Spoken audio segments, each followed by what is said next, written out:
Welcome back to the channel. This is Gillis TV here right on Clemhawks, and today, it's the MLB offseason when you got news, rumors of players going to certain teams, rumors of teams wanting certain players, and earlier today we discussed that Jacob deGrom opted out of his contract with the New York Mets and has told the Rangers, Texas Rangers, that, hey, I want to come play for you guys. We'll keep a close eye on that. But today we got the other one free agent for the New York Mets who might be heading to the Seattle Mariners. By the sounds of things, there's mutual interest in that as well, as Brandon Nimmo is interested in going to the Seattle Mariners, and both sides have mutually expressed interest, so we'll see where that goes. But Brandon Nimmo's one of those guys that he's a great player. He has speed and he can play all outfield positions. He's not going to give you 25 plus home runs a year, but he could hit the 16, 15 mark and add a bunch of doubles, triples. He could steal bases. He's proven that over the course of his career. When asked, he could steal a base from time to time.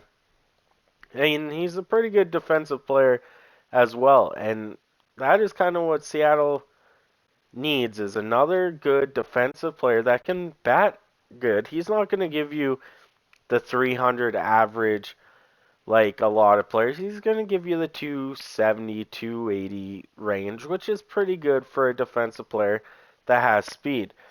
You look at his numbers last year, he had 580 at bats for a 274 average, 16 home runs, 64 RBIs, and 3 stolen bases. He's an excellent leadoff hitter, bottom of the lineup hitter with that speed to turn over the lineup if he has to.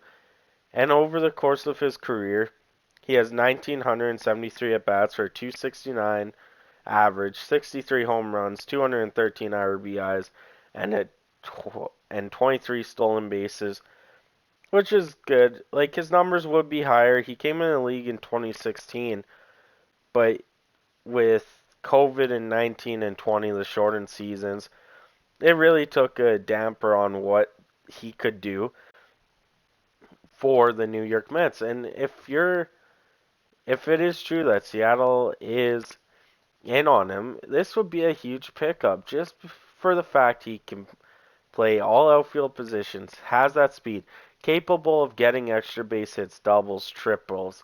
It's a good price to ask, but what is the highest price point for him? If I'm the Mariners, I'd take him. If I'm anyone, I'd take him. He's a good outfield prospect, and there's some teams that might, stand out over top of the Mariners when it comes to Nemo. But at the end of the day, I see a fit for him in with the Seattle Mariners. I don't, speaking of Brandon Nimmo leading off there, I don't see him going to a team like the Jays, the Yankees, who their outfielders are fine and there's too much activity going on there. The Mariners could add a guy like him to help bolster their outfield defensively, hitting wise, and it would be a really good pickup.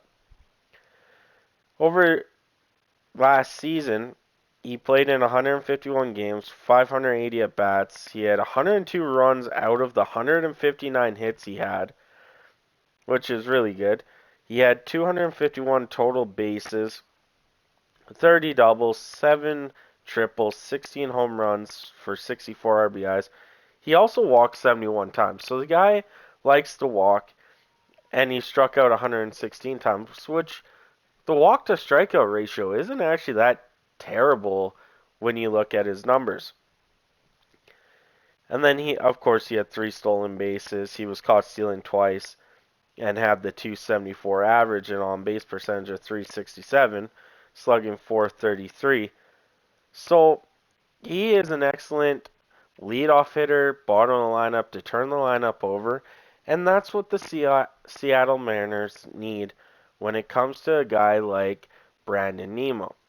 But that is it today. That is just a short video.